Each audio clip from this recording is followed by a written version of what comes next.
Have you ever been in an abusive relationship?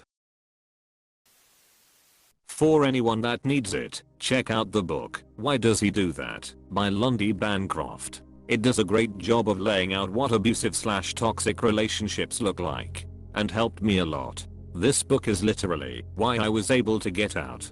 Think that's true of many of us. Same here. When the abuse turned physical, it was so hard to leave. Even my mum defended him. I was just so miserable that I thought, you know what, if I just rent a flat on my own would I be happier? It was less this relationship is toxic and more I want to move out. You have no idea how much happier I was. Got a cat. Ate what I wanted. Spoke to who I wanted. Didn't get manhandled. Didn't have to stay up all night arguing over freaking nothing. Didn't have to clean everything to an unreachable standard. You name it. I was free from it. Reading this made me so happy. I know this feeling. Yes, I didn't realize it until 10 years after I left. At the time, I knew I was miserable. I managed to move out of our apartment and unilaterally break our lease when he was in jail for a couple weeks. Same here in that I didn't realize it until several years later. Yes, for many years, he started out small and gradually escalated to verbal abuse, emotional abuse, gaslighting, lots of manipulation, other type of assault as well. It was horrible. I left when I realized it would literally never get better. Not only wasn't he treating me like a partner, he didn't even treat me like a friend.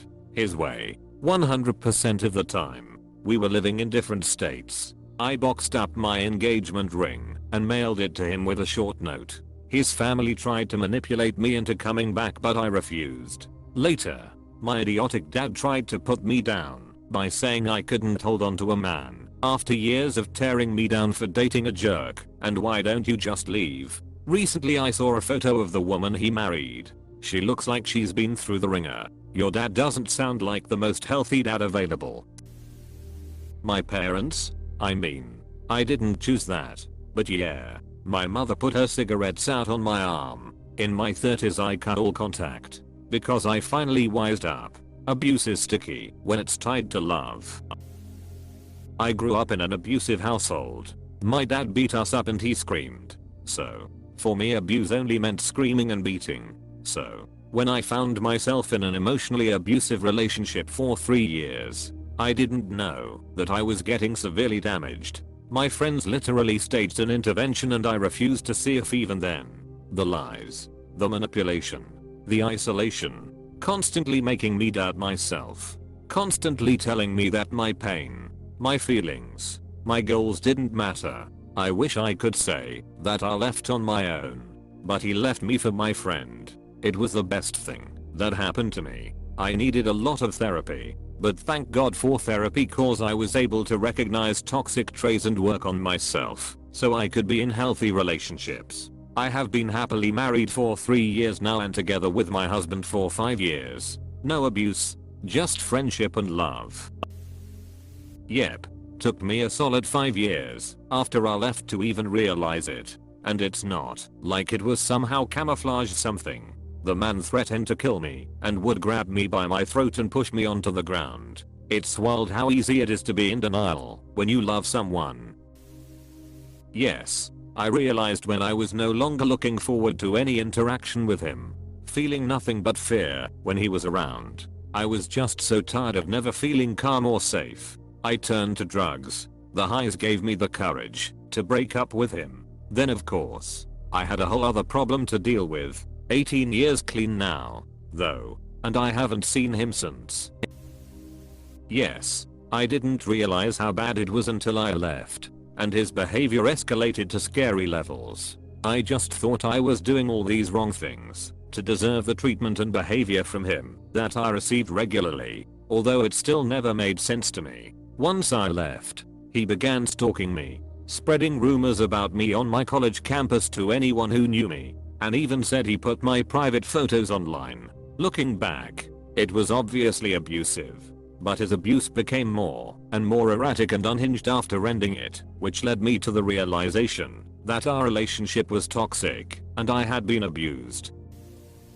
A therapist told me I was being verbally and emotionally abused. It took me about 6 months to process that and agree. If at any point he'd raised a hand to me, I would have been gone. But the abuse lined up 100% with the bullying I received as a child. No one ever physically bullied me because I stopped that right away. But the verbal and emotional attacks I never figured out how to defend against. At some point, I flipped my ass at him and we had a screaming match in a grocery store parking lot. He realized what he was doing and that I was most of the way out the door and changed. Got into therapy. Got medicated. Made a huge effort. He's not like that anymore. But I still expect him to be. So while we are still together and pretty happy, now I'm dealing with the trauma responses and resentment. Wow, I'm so impressed that he changed. Unfortunately, yes. He was so awesome until we moved in together. I moved with my kids a couple 100 miles to his city. We got an apartment and literally the week we moved in, he started with the abuse. I kicked him out a year ago after he hit me for the last time and broke all my stuff. I told him if he signed the papers with me to remove himself from the lease I wouldn't call the police on him. I hate him and would never go back to him, but now we are stuck in a city that we hate. I can barely afford to pay rent and buy food and life is hell. I wish I could move back to my own city, but I just don't have the money. You will get there. It takes a lot of maturity, strength and courage to leave an abusive situation like you did. That's the same qualities that will get you far in life. Just keep going until you get there. Yes, when we first met I ignored some huge red flags because I assumed it was going to be my last fling before I moved away for a job. Then we caught feelings. The new city didn't work out and I moved back and was immediately trapped. We moved in too fast. I was looking for a job and he was navigating a divorce. And just 2 months in he went into a drunken rage and pulled down the wooden fence in our yard with his bare hands while his kids were in the house. I'd never seen that type of behavior before and was absolutely shocked. But I had no money and nowhere to go and was generally stunned that in a few short months my life had completely fallen apart. So we played on again off again for the following 3 years. I'd move out and then after a spell of good times move back in again. My world shrank while I was actively trying to grow, and I tried therapy to figure out what was going so wrong with me. That therapist normalized his behavior and essentially told me to find ways to be happy within the relationship and also maybe meditate to feel better. I'm still so angry looking back at that. The last attempt to live together was short and brutal. His violent tantrums escalated once he sped toward me and a neighbor in the car and then slammed on the brakes just feet from where we stood. He threw all of my potted plants and workout equipment off the second-story porch so hard he literally broke a kettlebell in two. Every time I tried to leave he's threatened my dog. Finally the punches landed on me after he tore the bedroom door apart with his bare hands and then threw me into a wall while trying to take my phone away from me. That was the last time I called the cops, told my friends and family what was really going on, and filed an emergency restraining order.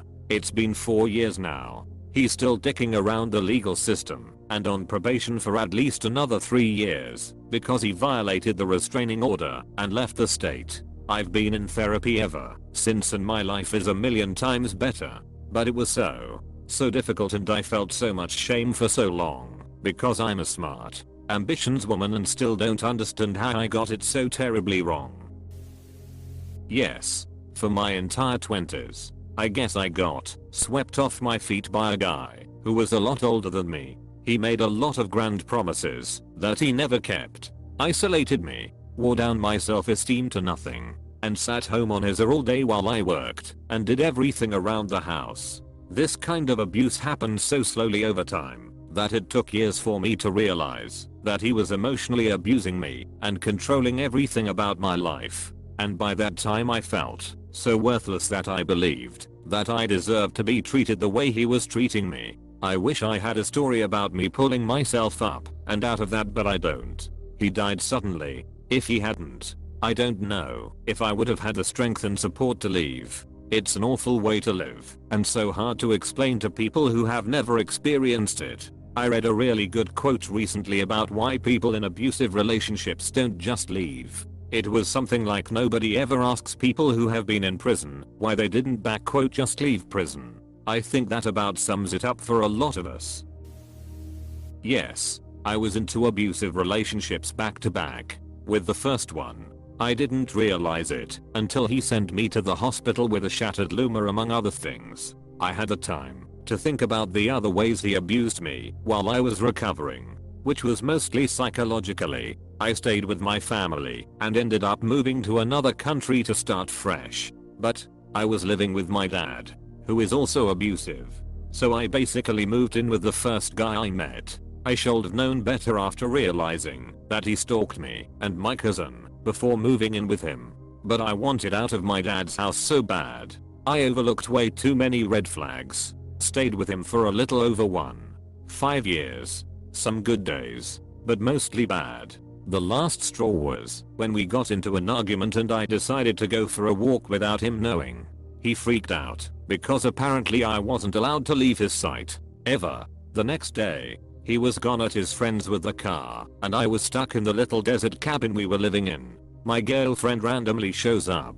I told her what happened, showed her the bruises and immediately started throwing all of my belongings in a big black trash bag. I then went to his mother's house and told her I was done. She offered to go back with me and my girlfriend to get the rest of my things. I stayed with my girlfriend and he would show up frequently saying things like, "Okay, you're done now. It's time to come home." One night, we were playing cards and he just came bursting in through the door with a crazed look in his eyes. We eventually got him to leave and I had to call his mom to tell him to stop stalking / harassing us / me. He eventually did. A couple years later, I found out he held his family hostage at gunpoint, beat up his dad, and had a SWAT team come arrest him. If I had stayed with that psycho, I probably wouldn't be alive today. Yes, and I ignored every single red flag. The third or fourth time we hung out he was drunk and hit me in the face. He excused it because I like rough sex and said he was just playing around and I just kinda went along with it. Anyway, he played around a lot, would constantly dump me and beg for me back, made me homeless twice, left me at an abortion clinic, assaulted me the night of my abortion. He controlled what I wore, where I worked, my medications, and at some point, convinced me that I was an alcoholic and that I had to quit drinking, and then decided to gift me 2 bottles of wine for Christmas because I had earned it. Was wild. He also stabbed me the back of the hand one time because I was reaching over the cutting board he was using to grab a paper towel and he laughed about it and said people would think we were really fucked up if you told them this. And the couples counseling. Holy shit. He insisted on couples counseling, but would hate every therapist we got or weaponize things they had said in order to get me to change my behavior instead of him changing his. Genuinely felt insane most of the time. Worst years of my life. Eventually it all culminated in a very dramatic ending with cops and my mom flying across the country to try to retrieve me. Super fun. Yep, 2 of them. Back to back for all of my 20s. Ignored lots of red flags. Thanks anxious attachment / lack of boundaries / general naivete and lack of self-esteem. For the first one, I actually had a close friend warn me early and I brushed it off. I stayed with him for 3 years. I found out my dad passed away, we'd been NC for years, and that I was getting money and was able to hide that from him because I knew I'd need money that he didn't have access to. Thankfully I never gave him access to my accounts. A couple of months later, his parents were visiting and he and his dad left. So I went to show his mom the dress I'd bought for his brother's wedding. The first words out of my mouth were, "Don't tell him I bought this," and she looked at me like she was going to cry. She apologized because he was just like his dad. Said I deserved better and that I should leave while I still could. I left a couple of months later. Second one. He was someone I already knew and he was so different from the previous guy that I ignored the other red flags and we were together for 7 years. Married, etc. I should have known I was making a mistake when my best friend's husband, legit one of the nicest people in the world, pulled into the parking lot for our ceremony, turned to me, and asked if I wanted him to turn around and drive off. Red flag. Yes. 2 marriages. It took me a long time being single after the second one to really understand how badly my abusive mother had set me up to accept abuse as love. Two sides to the parents issue. 1. Our parents make us think that abuse is normal. 2. Our parents make us realize that we never want to be abused. The key is realizing if our parents were normal. Yes, I realized while I was in it, but I downplayed it thinking it wasn't that bad and that he sometimes had his good moments. No, it was bad. I left and filed for divorce. Yes, both physical and psychological. I guess it's always some sort of combination. But I realized when we were at my father's place, just the two of us, and he got mad about something, started yelling, pushing, cursing, and then he took a plate that hung on the wall and smashed it to the floor. And that plate was from my father's grandmother and had a special value. Then he hit me, and I got so mad. Not for him hitting me, but breaking something that was my father's. So I hit back and threw him out. Never met him again. And years later I've understood how bad it actually were. And yes, I ignored all the red flags. Not that I didn't get it, but I was in a vulnerable situation. He was older. I was young and alone. No one cared about me being abused. He was all I had. And I actually didn't care he was evil. No one did. And at the end it was more of I can die, either he kills me or I kill myself. And I didn't care. But then I snapped when he destroyed that plate, and it was like I woke up.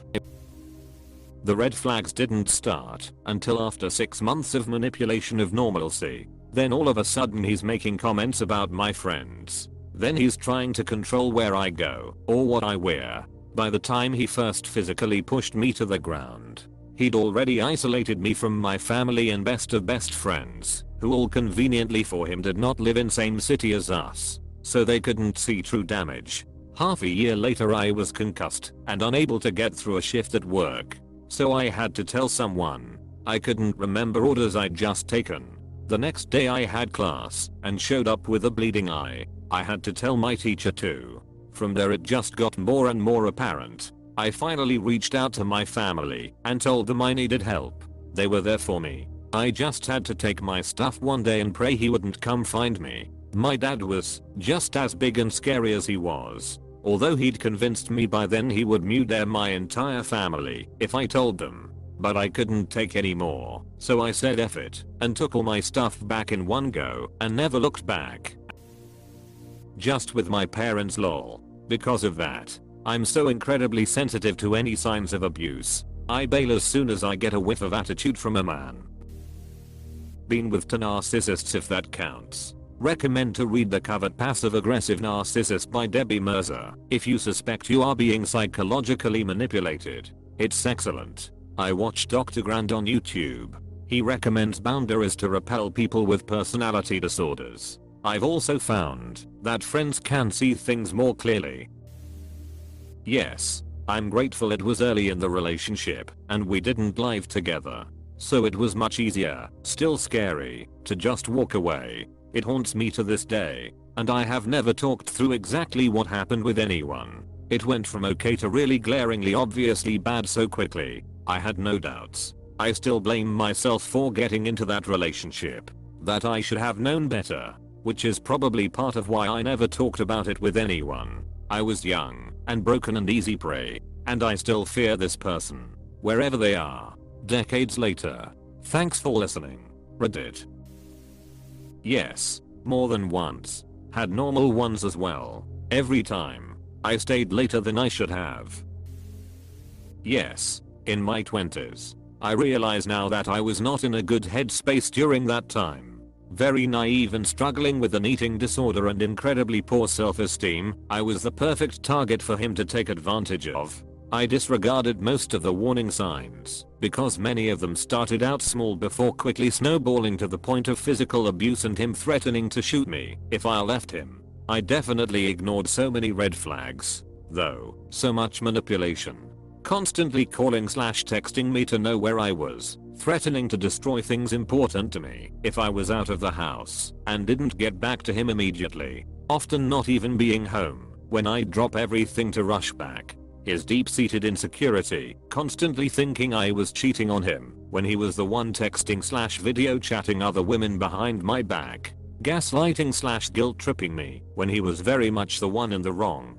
Constantly trying put all the blame for his shitty behavior on his upbringing, refusing to ever take personal responsibility for being wrong. Stonewalling. Trying to isolate me from my friends and family. Only wanting affection/intimacy on his own terms. From physically pushing me away to pinning me down, to put himself on top of me, etc. I now realize he was a textbook narcissist who was, and probably still is, incapable of truly loving anyone but himself. I was fortunate to have friends in a separate state with a spare room. Nearly the entire country away. I snuck out and left in the middle of the night with a carload of belongings and just got the F out. He continued to try and get in contact with me after I left. Thank goodness for too far, because the psycho also tried to get into all of my accounts. I think just to figure out where I went, since a couple of his friends also messaged me on socials out of the blue around that time asking where I was. Just another voice saying I didn't fully realize until after it was over. The relationship ended when he died. I no longer think it's true, but the thought that I might not have left on my own, no matter how bad it got, haunted me for years. Like others have said, I also didn't realize until it started to get physical. He never hit me, but began escalating into trashing the apartment and then throwing something at me. I was luckily wise enough to know what would be next if I didn't get out, but I don't think I recognized it as abuse back then. It was after I left that I started to process the last few years and realized he had slowly worn me down. To anyone who might find themselves wondering if they're with someone safe, when I look back, I truly believed it started with negging, either about my physical features or my personality. Normal, healthy, stable people simply do not take it upon themselves to put down the people around them, especially in such a direct, cruel way. Anyone who does that gets an instant red flag from me nowadays. Yep, and left with great difficulty, because believe it or not, shocking I know, when someone abusive has a ton of money, it's a lot harder to make yourself heard. I was luckier than most. He managed to drink himself literally to death. Oh, well,